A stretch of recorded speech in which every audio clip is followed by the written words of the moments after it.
Narinig niyo naman ho yung sinabi ni Lieutenant Garcia tungkol kay Daga. Oo, tama. Pero marami pang anggulong kailangan silipin dyan. Yung pinag-uusapan namin ni Conde kanina eh. Baka nagpanggap lang na pulis yung tumangay at pumatay kay Daga. Inalam niyo ba kung nasaan si Lieutenant Conde kagabi? Anong sinasabi mo, Enriquez? Chief, nakausap ko si Selena kahapon. Nabanggit daw ni Sunny na may tao daw si Amo dito sa station. Ano? Sir, ayon sa kasama ni Daga, pulis daw ang tumangay kay Daga kagabi. Sir, kami lang dalawa ni Lieutenant Conde nakakaalam kung saan nagtatago si Daga. Diretsuhin mo nga ako. Ano ang iniisip mo? Chief, malakas ang kutob ko na si Conde, ang tao ni Amo dito sa station. Ano bang nangyari sa'yo, Enriquez? Hindi porket tumatama yung mga theory mo kay Victor Santiago, eh pwede ka na mag-isip ng kung ano-ano. Sir, lalo sa mga kasama mo dito. Sir, hindi ito base sa haka-haka lang. Siguradong may dahilan si Lieutenant Conde. Alam niyo ba na anak ni Amo si Lieutenant Conde? Hindi na babo yan. Alam niyo rin, sir? Oo. Pero walang kinalaman sa investigasyon yon. Meron! Malinaw na conflict of interest yun, sir. I think we're done here. Sir, yes, sir. Enriquez, papasukin mo si Conde dito. At yung pinag-usapan natin ngayon, pwedeng sa ating dalawa lang muna. Maliwanag ba?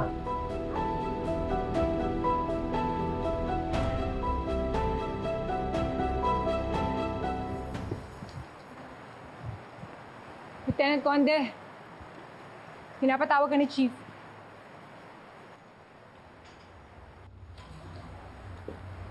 Okay ka lang, Enriquez?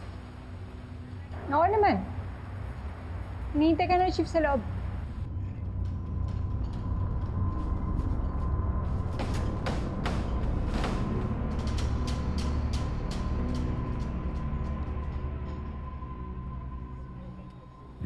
Basta, lagi lang kayong dumikit sa akin. Pag-aralan ninyo yung mga galaw ko. Dahil ako yung epitome ng isang perfect na pulis. Dikit lang kayo sa akin, mabless lang kayo. Parang anointed kayo.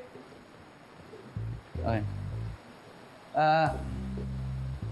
Sabi, anong ginagawa mo dyan? Yung mga ganyan tingin, alam na alam ko na yan eh. Plano mo pumunta kay Chip, no? Tapos, aagawin mo yung credit ng investigasyon natin kahapon. Tama ba? Lilinawin ko lang sa'yo. Ako ang lead investigator sa team natin. Kaya akong kakausap kay Chief.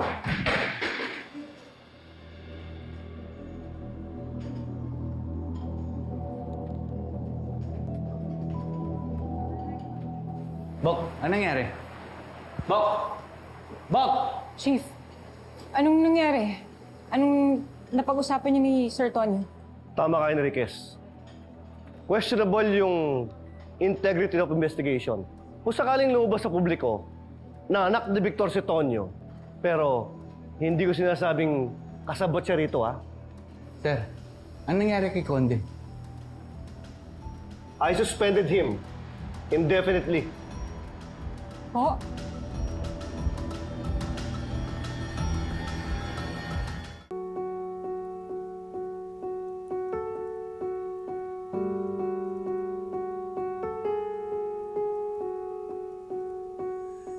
Tonyo?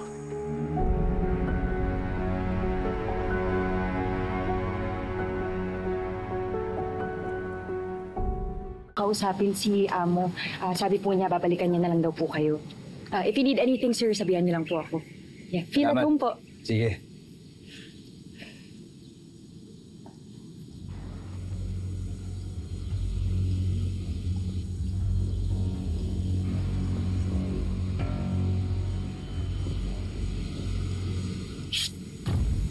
Sino ka? Pulis ka!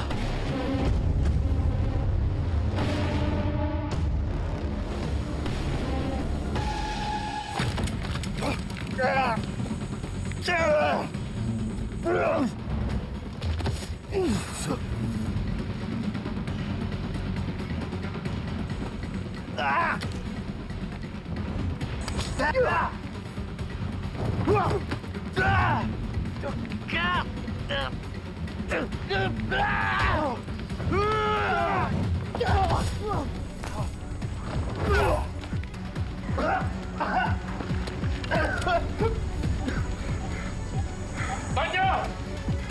Tama na yan! Si Roman yan, ang head ng security ko. Roman, si Tonyo ang anak ko.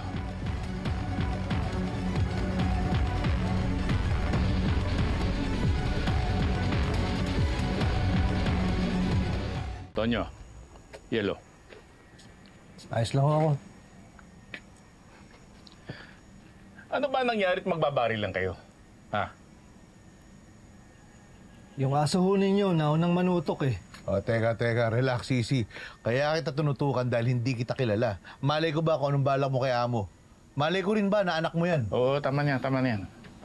Pasensya ka na, Tonyo, at nag-iingat lang naman to eh. Mabuti pa, pumasok ka na sa loob, nagpahanda ako ng pagkain. Doon na tayo mag-usap. Babalik na lang ako. Bukas na lang ako magsisimula. Uy, teka, anong magsisimula? Magsisimula na ano? Pagtatrabaho siya sa akin bilang personal bodyguard ko. Kaya ayoko nang mauulit na nangyari dito. Sige na, anak. Mag-iingat ka.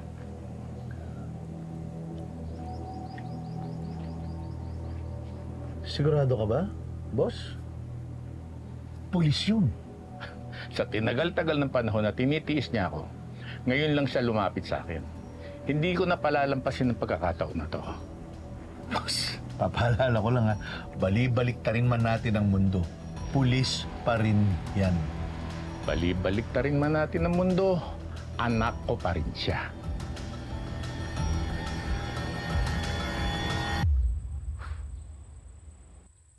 Ano, Bobby? Nasuspinde si Tonyo? Pero ano, masaya ka na? Hindi! Di mo nami-miss? Hindi rin! Di ka nagigilty? Wala naman akong kinalaman sa pagsuspende sa kanya. Anong wala? Eh di ba ikaw yung nagpupush sa kanya? Na siya yung espiya? Baka mamaya naniwala sa iyo yung boss nyo kaya sinuspindi siya. Kawawa naman si Tonyo. Namatayan ng jowa. Nasuspindi sa trabaho. Naku, baka nagiinom na yun, Mar. Grabe ka, Bobby! Grabe ka, mag-guilty ka! Baka ano nangyari doon, ha? Kung ako magigilty ako niyan. Umiyak ka? Hindi guilty ang apo ko, no? May dahilan kung bakit gano'n ang nangyari sa kanya. Siya may kasalanan. Hindi apo ko, hindi siya guilty. Ay, yung guilty ang apo ko. Lola, guilty kasi.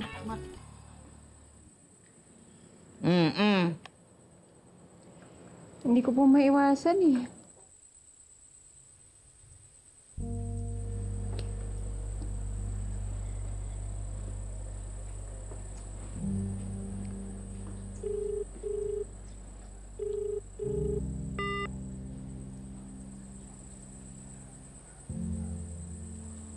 Reject po yung tawag ko eh. Sabi nga, wag nyo. Nagsisisi na apo ko eh. Kasi re-reject ko din talaga eh. Oo, ako din.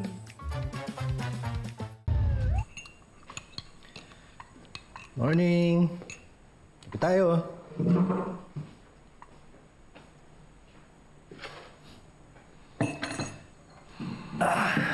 Mukhang masama gising natin kanina.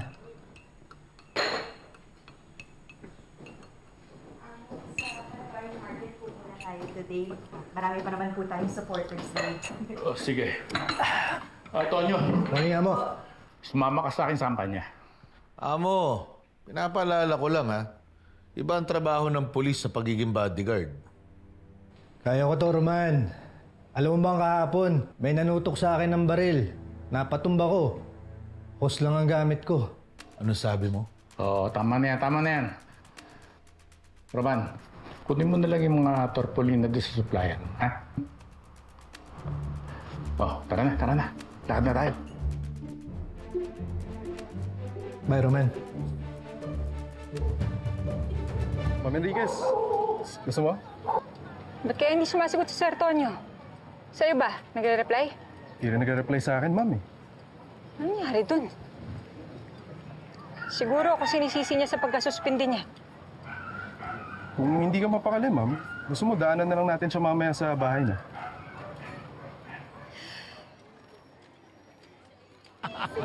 Oh, kamusta po kayo? Huwag niyo akong kakalimutan, ha? Ha? Oh, para sa kalabari, sama-sama tayo, ha? Nagpapasalamat ako sa inyong lahat. Dahil sa kabila ng sunod-sunod na dagok at mga akusasyon laban sa akin, nandito pa rin kayo para suportahan ako! Sa'yo kami, Amo!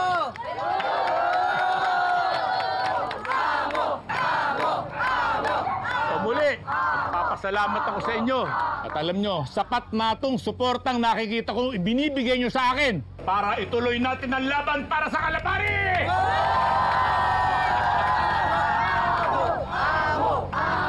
Artista ka nga, Amo! Ang galing mo magpanggap, Amo! Nahihilo si Amo! Sige na!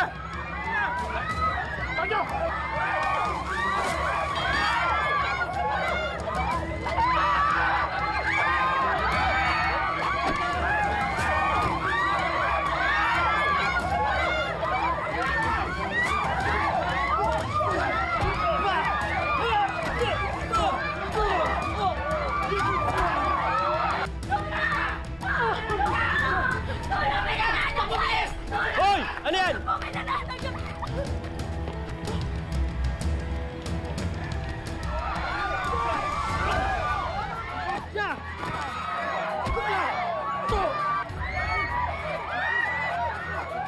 Bitawan mo yan! Bitawan mo yan, sabi!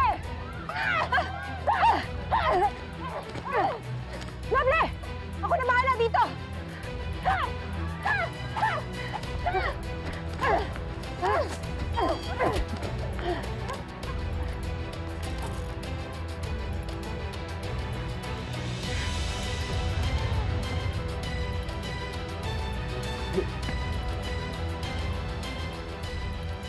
Lieutenant Conde. Sarang ID ng babae. Base sa records, kalalabas lang ng kulungan. Bakit niya gustong atakin si Amo? Gustong ipaghiganti yung pagkamatay ng anak niya. Bok, anak niya si Daga.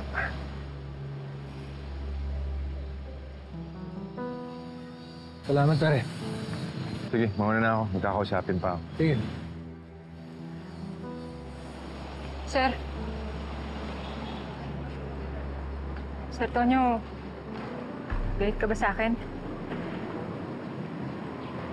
Gusto ko lang sabihin na wala akong kinalaman sa pagkasuspende mo.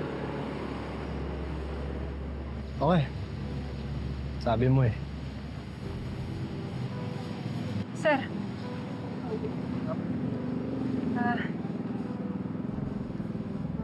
Kamusta ka? Anong ginagawa mo dito? Nagtatrabaho. Trabaho? Saan, sir? Ay, apo. Anak! Okay ka lang ba? Okay lang naman ho. Salamat sa pagkakaligtas mo sa akin. Mabuti na lang, kinuha kitang bodyguard. Trabaho lang po, tay. Amo, tara po. Kain muna kayo. Oo ba? Sige, sige. Sir. Bodyguard ka ni Amo?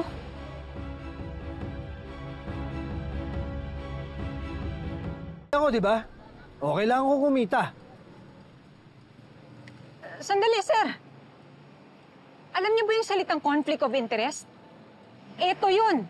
Enriquez, wala akong ibang interes kundi sarili ko. Sir, ang dami nating pinagdaanan para makabuo tayo ng lead at prime suspect. Si Amo yun, di ba? Tapos ngayon magtatrabaho ka sa kanya.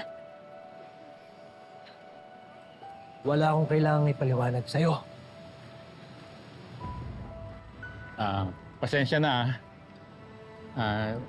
Hindi ko sinasadyang marinig yung pinag-uusapan nyo. Pero, Sergeant Enriquez, huwag mo naman masamain yung pagkakakuha ko kay Tonyo na bodyguard ko. Ang sabihin mo, sinamantala mo yung suspension ni Lieutenant Conde. Enriquez, sumusobra ka na, ha? Kung makapagsalita ka, akala mo ang bait mo. Eh kaya ako nasuspende, di ba dahil sa'yo? Tapos ngayon, babastusin mo yung tatay ko. Hindi ka pa masaya sa ginawa mo? Pwede mo umalis na kayo? Tonyo, tama na yan. Kain na lang tayo.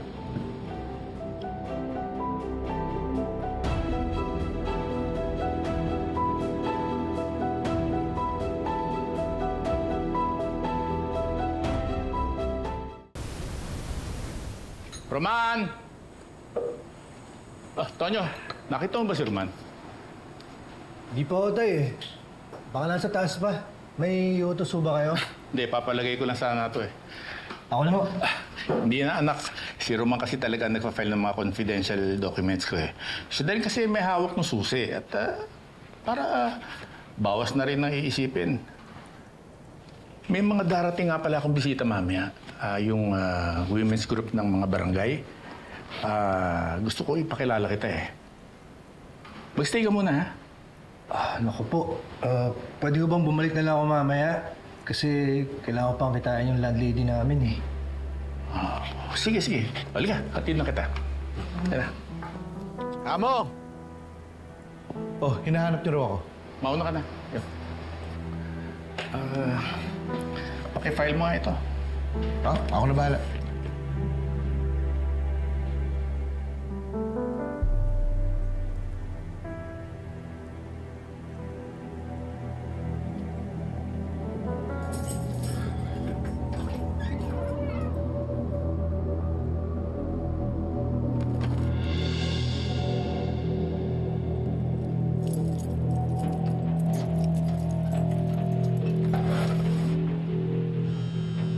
Oh. Bakit tumatawag? Base sa sinabi ni Selena, may tao si Amo dito sa atin. Ang kailangan kong malaman kung totoong tao siya ni Amo o hindi.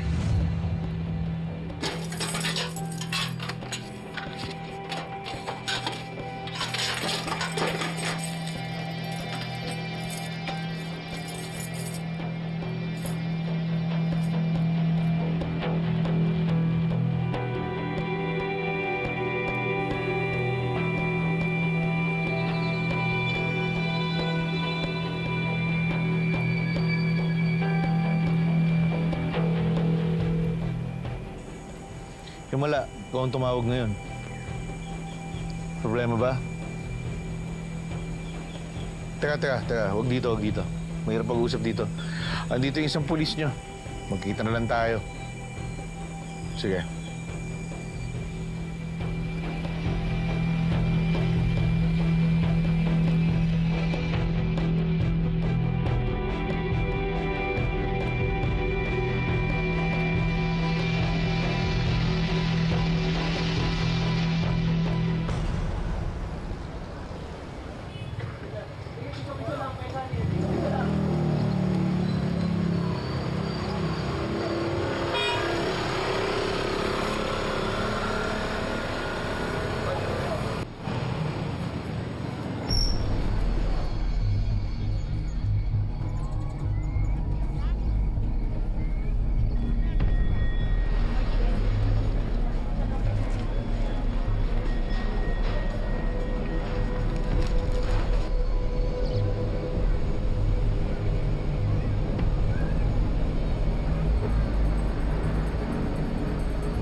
Ano balita kay Tonyo?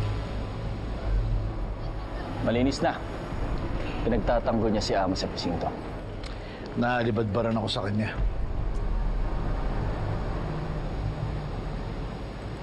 Basta wag mo lang bibigyan ng dahilan para pagdudahan ka. Ibiganin mo. Mahilig mag-inom yun. Pero may isa pa tayong problema. Ano yan? Isa sa mga kasamahan naming pulis ang mainit ang dugo kay Amo. Si Enriquez. Kilala ko yun. Kailangan ko na umalis. Nandiyan ba'y para sa akin? Wala ko nakakalimutan mo. May sukli pa.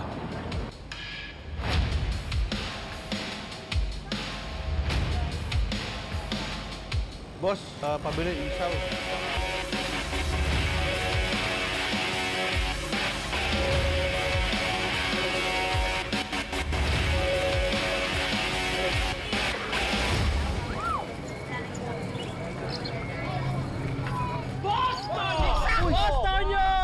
boss. Tira ka, timing kayo. Ano ba naman tatrabaho ko? Ni-istorbo niyo ako. Istorbo, misa ka lang namin nakita, ganyan ka pa. Sandali. May napansin ba kayo dito ng pamilyar ng mukha? Taga Station 12. Wala, boss. Ikaw lang naman taga. Tsaka malayo yun. Sino pupunta ditong taga doon? Ito lang dahil may babae dito to, boss eh. Boss, libre ko naman ito. Ano?